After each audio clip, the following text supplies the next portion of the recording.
Hello! Yan, magandang hapon sa inyong lahat. Napagawa ulit ako ng bagong video kasi may nabasa po ako na panawagan ng ICC or International Criminal Court sa mga may experience or eksperyensa sa ating mga kapulisan at kasundaluhan or kung sino man sa laban sa droga ni President Rodrigo Roa Duterte or ang kanyang war on drugs, yung pakikipaglaban ni President Rodrigo Duterte sa mga nagbebenta ng droga, gumagamit ng droga, mga drug dealers, drug addicts, and nagsusupply nito or drug lords. Anyway, eto na yun. Actually, yung panawagan na to, hindi to pangit. Kasi eto na yung pagkakataon ng mga tunay na may experience na maganda sa tunay na nangyari sa war on drugs. Yung mga kapulisan na pilit na binababoy ng mga makakaliwa or mga sinungaling na drugista or mga kunwari, biktima ng mga drug on wars na kesyo pinatay. Hindi ko naman sinasabing lahat, no? But ang dami hong nagsisinungaling para pasamain ang tunay na laban ng war on drugs. Ako, mataas ho ang aking paninindigan at advokasya sa paglalaban sa sa adikain na ito because po ako ay biktima ng mga drugista, mga drug addict na abusado at magnanakaw. So naway kayo dyan sa mga kapulisan, kasundaluhan, eto na ho yung pagkakataon nyo, manindigan ho kayo. Tuparin nyo ang sinumpaan nyong pangako sa sabayan at sa sambayan ng Pilipino na kayo ay maninilbihan at ang tunay ninyong amo ay ang inyong kapwa Pilipino at ang tunay ninyong loyalty is para sa bayan natin. Panahon na ho to, ito ho yung chance nyo. Pwede ho kayong pumunta, tutulungan ho namin kayo kung sino man ang willing na mag-testify or magbigay ng testimonya ng totoong nangyari sa war on drugs. You can make a video, you can send it to us. Tutulungan namin kayo kung gusto nyo magsalita at sabihin nyo yung tunay na laban na pinaglaban nyo ng mga panahon na iyon. Nang kayo ay lumalaban upang sugpuin ang pagkalat ng paggamit ng droga at pagbebenta nito. Kailangan, eto na ho yung chance nyo na sabihin nyo yung katotohanan kung ano talaga ang inyong mga ginawa ng mga panahon na yun, kung paano nyo nilabanan ito at paano ninyo itinaya ang buhay ninyo. Dahil sa totoo lang, kahit na anong gawin mo, ang paggamit ng droga ay kusa. Ang paggamit ng droga ay hindi yan ipipilit sa'yo. Dahil kahit pilitin ka sa umpisa dahil nakikisama ka, pwede ka nang humindi sa pangalawa, pangatlo, pang-apat. Pwede mo na itong iwasan. Choice ho ang pagbebenta at paggamit ng droga. So hindi natin pwedeng lusutan yan na kawawa sila kasi biktima rin sila. Mas biktima ho yung mga nabiktima nila, yung mga walang malay na biktima ng mga drug addict na namatay na walang ginagawang masama. Yan po lang.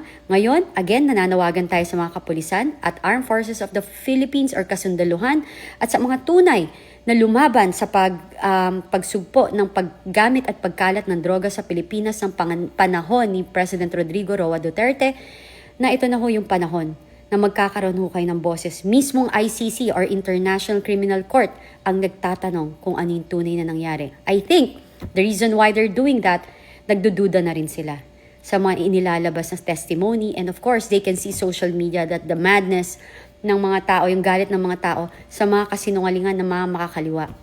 So, naway, ito po, ako ay nananawagan again sa mga kapulisan at sa mga kasundaluhan na magsabi ho tayo ng katotohanan at ibalik niyo ho yung kabutihan na ginawa sa inyo ni President Rodrigo Roa Duterte. God bless and salute to everybody. Mga kaibigan, napansin niyo ba yung mga pinablish ng ICC na ngayon pa lang sila nakikiusap sa publiko at saka sa mga kapulisan na magpresenta ng ebidensya labang kay Tatay Digong. Nakakatawan man po, no? Mantakin ninyo, 10 buwan nang nakakulong si Tatay Digong. March, April, May, June, July, August, September, October, November, December, January. 10 buwan na nakakulong si Tatay Digong. Yung pala, hindi pa sapat ang ebidensya nila. Tama ba yan? Makaturungan ba yan? Samantalang ang isang araw na pagkakakulong, at ako po, minsan lang ako nakulong isang araw ng Kongreso by way of contempt of Congress, hindi na ako papayag na masupil muli ang aking kalayaan ng walang dahilan. And yet, ito ang isang korte, 10 buwan na nilang kinulong ang Tatay Digong, ngayon palang naghahagilap ng ebidensya. Abay, hindi ako nagtataka kung bakit tuwan-tuwa sila na na-postpone din yung tinatawag na confirmation of charges. Kasi kung ngayon pa lang sila naghahanap ng ebidensya, ibig sabihin, hindi pa sapat talaga ang ebidensya nila. At kung natuloy yung confirmation of charges, baka may posibilidad na baka na-dismiss ang kaso dahil nga for lack of evidence. Dahil sa ngayon, ang tanging ebidensya lamang na meron ng hukuman na naging dahilan para sila ay magsilbi ng arrest warrant kay Tatay Digong ay nakabase lamang sa good grounds. Napakababaw po yan. Kaya nga pong sinasabi ko, hindi makatarungan na hindi rin binigyan ng interim release si Tatay Digong kasi ang system nga dyan sa ICC na yan, napakababaw nung hinihingi ebidensya para sa warrant of arrest, kaya naman binabalanse sa pagbibigay ng interim release. Pero ngayon, hindi binigyan ng interim release dahil si Tatay Digong daw ay pwedeng tumakas at pwedeng makialam sa ebidensya at pwedeng gumawa pa ng mga krimen at pwedeng pang takutin ng mga witnesses. Miski siya'y natutumba na, maski naglalakad lamang. At hindi na maalala kung ano talaga nangyayari, hindi alam kung nasaan na siya ngayon. So hindi po talaga makatarungan yan, ha? Na unang-una, 10 buwan na pagkakakulong, na parusa na po yan. Talaga naman po miski isang araw na pagkakakulong ay parusa, hindi pa sapat ang ebidensya ng prosekusyon para mapatunayan ang pagkakasala ni Tatay Digong. Alam mo po, dati, bilib na bilib ako sa inquisitorial system, no, na sinasabi ko nga na ginagaya o ini-implement ng ICC. Pero ngayon, naniniwala ako, palpak. Kasi dapat, kung ang inquisitorial system ay gumagana, dapat yung threshold, yung ebidensya na kinakailangan para makulong isang tao, dapat at least probable cause. At kung walang probable cause at hindi satisfied ang mga prosecutors sa walang probable cause, dapat wag mo nang ikukulong. Maghanap muna sila ng ebidensya. Ngayon ang tanong ko, humingi na ng warrant of arrest ang mga prosecutors base lamang sa good grounds, napagbigyan na ng hukuman, nakakulong na si Tatay Digong, tapos ngayon, ura-urada silang hahanap ng ebidensya.